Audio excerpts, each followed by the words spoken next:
자, 오늘의 정치권 뒷이야기 알아보는 정치톡톡 시간입니다. 정치부 신재우 기자 나왔어요.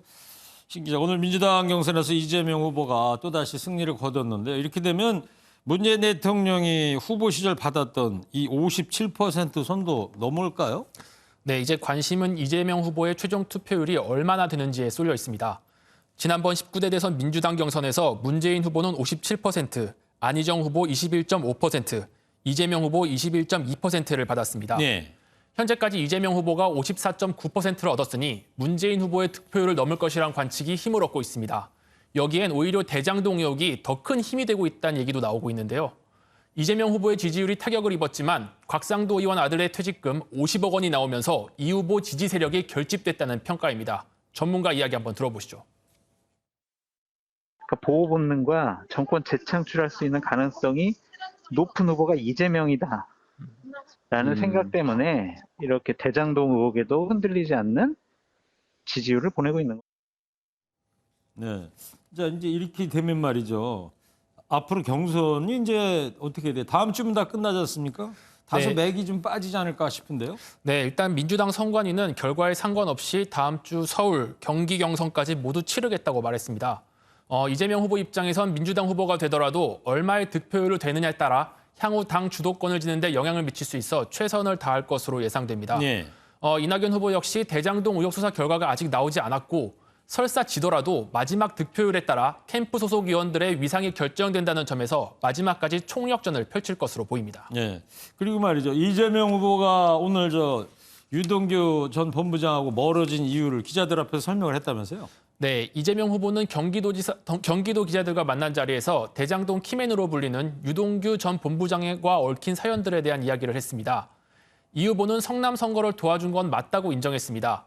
그런데 유 전 본부장이 경기관광공사 사장 당시 영화 제작 예산 380억 원을 요청했는데 거부했고 그것 때문에 그만뒀다고 한다고 전했습니다. 네. 이 후보는 자신의 측근을 직접 꼽아 눈길을 끌기도 했는데요. 김용 전 경기도 대변인, 정진상 전 성남시 정책비서관 정도는 되어야 자신의 측근이라고 반박했습니다. 이런 가운데 이재명 캠프의 정성호 의원은 곽상도 의원이 아닌 유동규 전 본부장에 대한 수사를 먼저 한 것에 대해 의구심을 표하기도 했습니다. 근무한 대리급 사원에게 50억의 퇴직금을 준다고 하는 것은 이해하기 힘든 상황 아니겠습니까? 네. 좀 검찰 수사의 순서가 좀 바뀌지 않았나는 생각을 하고 있습니다. 네. 근데 이재명 후보가 노스트라다무스 이야기를 꺼냈다던데 왜 꺼낸 거예요? 네, 야권에선 지난 2019년 이재명 후보 선거법 위반 재판 당시 권순일 전 대법관이 김만배 씨와 자주 만났다는 점에서 재판 거래 의혹을 계속 제기하고 있습니다. 이 후보는 김만배 씨가 화천대유를 설립한 건 2015년인데 이 후보는 2019년 권 전 대법관이 자신의 판결을 맡을 것을 예측하고 이익을 줬다는 건 말이 안 된다고 반박했습니다. 직접 한번 들어보시죠. 제가 재판 거래를 했다는 얘기도 또 나와요. 이게 이재명의 만물 창조설을 넘어서서 이제는 이재명 예언자설이 나오고 있습니다. 제가 노스트라다무스입니까?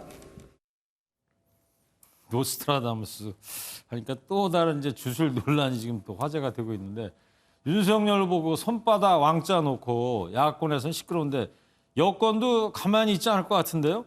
네, 일단 조국 전 법무부 장관은 지금 보이는 사진을 SNS에 올렸습니다. 네. 윤석열 전 검찰총장을 흔히 무골이라고 표현하는데 호반 무자가 아닌 무당 무자였다고 비판한 겁니다. 그러면서 국민이 너의 왕이다라고 손바닥에 쓰여진 게시글을 올리기도 했습니다. 고발 사주 의혹의 공익제보자 조성은 씨도 한마디 거들었습니다. 관련 기사를 링크하며 손중성 검사 관여도 들키는 것을 막기 위해 어떤 부적을 썼겠냐고 지적한 겁니다. 또 친여 성향인 가수 이승환 씨는 아예 왕자가 그려진 방창고 사진을 올리며 효험 있다 이런 사진을 올리기도 했습니다. 국민의당 안철수 대표는 SNS를 통해 여당 후보가 왕처럼 상대방에게 봉고파직, 위리안치 형벌을 내렸고 이에 질세라 야당 후보는 손바닥에 왕자를 새겼다며 왕 논란에 휩싸인 이재명, 윤석열 후보를 싸잡아 비판했습니다. 네. 손바닥 왕자도 있지만 옛날에는 그 잎사귀 왕자도 있었잖아요. 중종 때인가 왜 김효사화 때 잎사귀 주초 위양 썼던 그런 것도 또 기억이 납니다. 예. 지금까지 정치부 신재우 기자였습니다.